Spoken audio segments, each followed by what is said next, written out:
চলুন আজকে আমরা জানব নৈহাটির বড় মায়ের কিছু ইতিহাস। প্রতি বছর দীপান্বিতা অমাবস্যায় সারা রাজ্য থেকে বড় মায়ের লক্ষ লক্ষ ভক্তরা বড় মাকে একবার দর্শন করার জন্য আসেন। নৈহাটির অরবিন্দ রোডের ধর্মশালা মোড়ে বড় মায়ের পুজো হয়। বড় মায়ের পুজোর মূল মন্ত্র ধর্ম হোক যার যার, বড় মা সবার। এখানে ধর্মজাতি বর্ণের ঊর্ধ্বে আমাদের বড় মা। ইতিহাস বলে বহু বছর আগে নৈহাটির অরবিন্দ রোডের ধর্মশালা মোড়ে রক্ষাকালীর পুজো হতো। একদিনে মায়ের মূর্তি তৈরি করে আবার সেই রাতের মধ্যে মায়ের মূর্তির বিসর্জন দেওয়া হতো।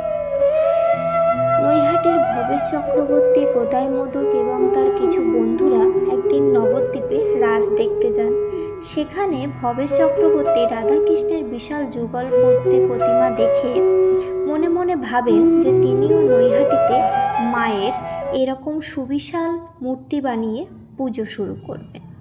তারপর তারা নবদ্বীপ থেকে নৈহাটিতে ফিরে আসেন। কিছু মাস পরে ভবেশ চক্রবর্তী স্বপ্নাদেশ পান যে মায়ের মূর্তি তৈরি করে পূজা করার জন্য। তারপর তিনি মায়ের মূর্তি তৈরি শুরু করেন। তিনি 21 ফুট লম্বা মায়ের মূর্তি বানিয়ে পূজা শুরু করেন। লক্ষ্মী পুজোর দিনে মায়ের কাঠামো মূর্তি পূজা শুরু হয়। এই থেকে শুরু হয় নৈহাটির বড় মায়ের পুজো। আমরা সবাই জানি নৈহাটির বড় মা সকল ভক্তের মনস্কামনা পূরণ করেন। কেউ যদি বড় মাকে মন থেকে ডাকেন, অবশ্যই বড় মা তার মনের আশা পূরণ করে।